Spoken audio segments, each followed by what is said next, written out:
What do you think of his attitude? Because clearly, nagmura siya ng ilang beses doon, binabara-bara yung mga senador. Yung mga ganun pagkakataon, ano ba dapat siya naging handling ng mga senador po doon? I never expected no less because alam mo naman yan true to form yan I think pareho sila ng strategy ni Trump The more radical you are, the more disgraceful you are.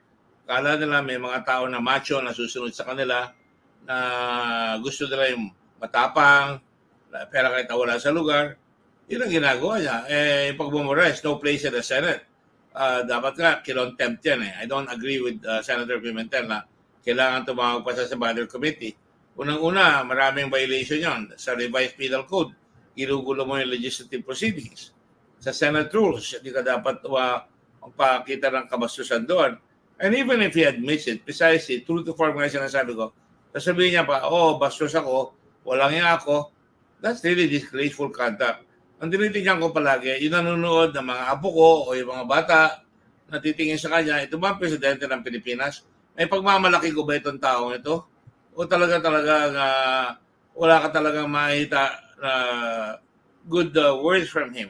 Nung araw nung nagbumumura siya, sabi ko, siguro nagkamali ng palaki ang kanyang nanay sa kanya.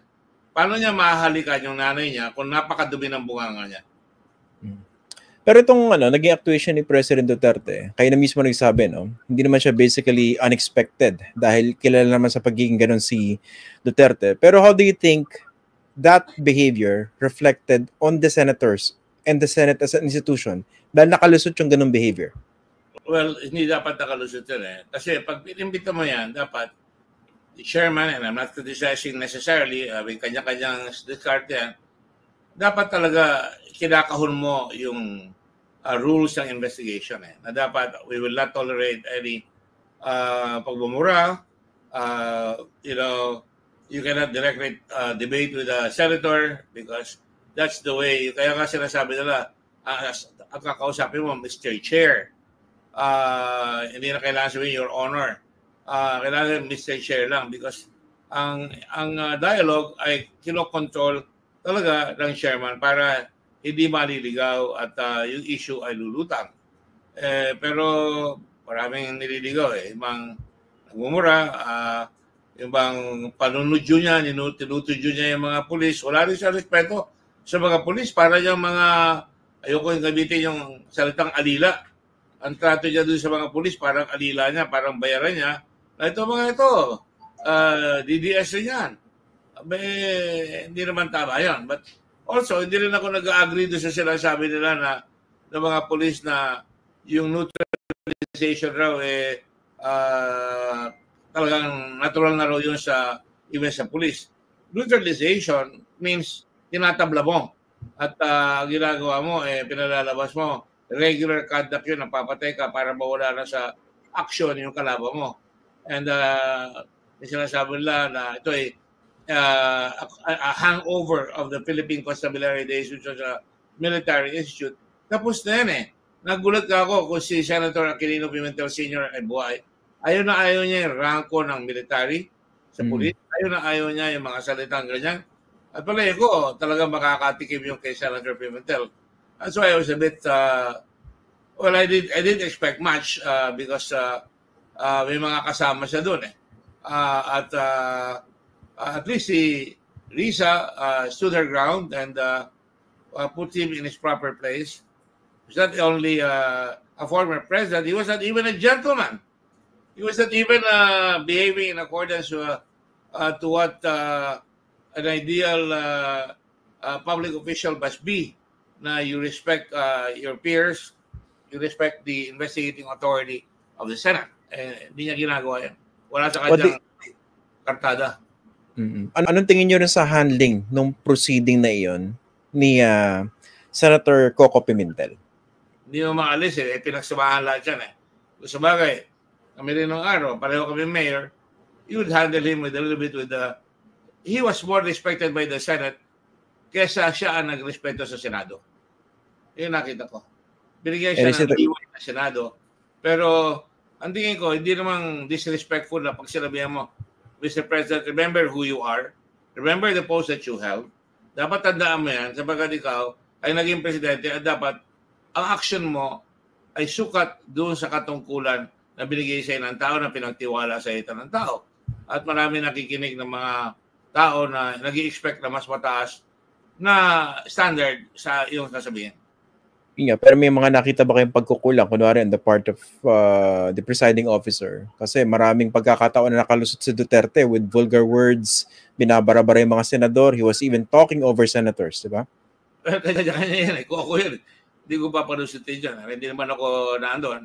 Pero dapat talaga ang chairman ang talagang nag-handle, and he could have said in a very firm manner, firm but fair manner, na hindi namin ito tolerate yung pagbumura mo. Hindi ito lugar na para kang nasa lugar ng mga sanggano.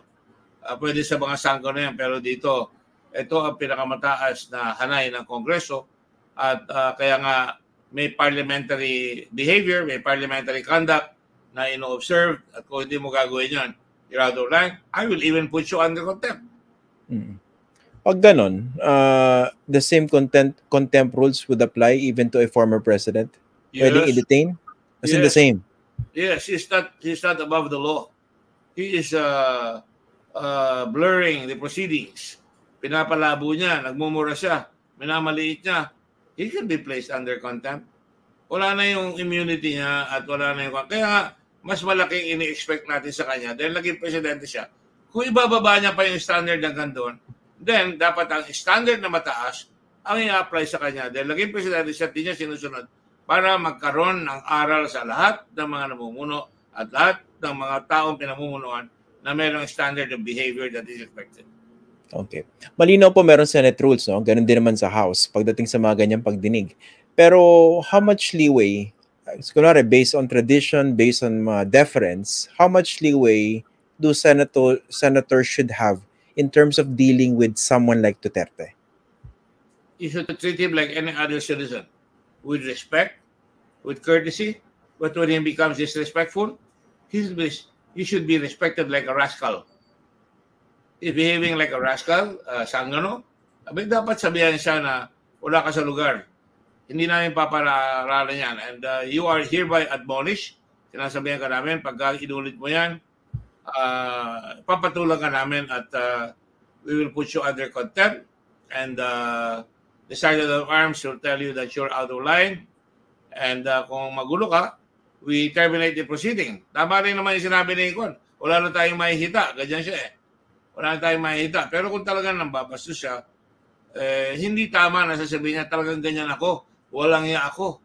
Kung ako, sasagutin ko, res ipsa loquitur. Talagang pinapakita mo talaga yung ugali mo. At hindi tama talaga yung ginagawa mo.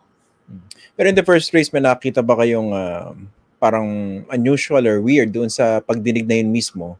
Kasi diba initially, it was Bato and Bongo who wanted to initiate that hearing. Hindi nakalusot si Bato dahil merong rule na pwede lang magmoto proprio during recess was the Blue Ribbon. And so ginawa nila ng paraan. Pero nakita natin sa pagdinig na yun, no? Hindi lang sila mga senador eh. Parang sila na yung resource person, pinagtatanggol yung mga sarili, tapos mukhang tinutugis na rin yung ibang nagsasalita against them. Pag ganun, paano ba dapat hinahandle yun? Una-una nakakaya dahil pareho sila magkakasama eh. Ang weight of evidence na sasabihin nila hindi na ganun kabigat because alam nyo naman magkakasama sila. And certainly, si Bato naman talagang napipikon siya dahil talagang tinatamaan siya. Ganda rin si Bongo. Unang-una, they brought it upon themselves.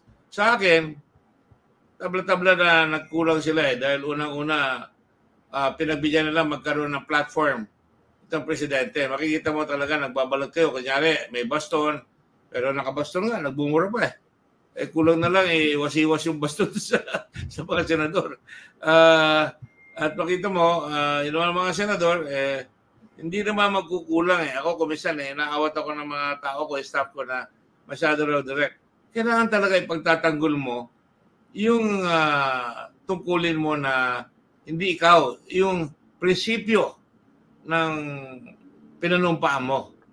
That you are violating the Constitution, that there are 3 ranks of government, na hindi mo sinusunod yung respeto na dapat ibigay. Even in the oath of office, pinagsumpa ng presidente, talagang sinusumpa na ipoprotekta yung Constitution. And part of that Constitution says the Senate can investigate, and in its investigation, malaki ang leeway na dapat sagutin yung mga tanong properly.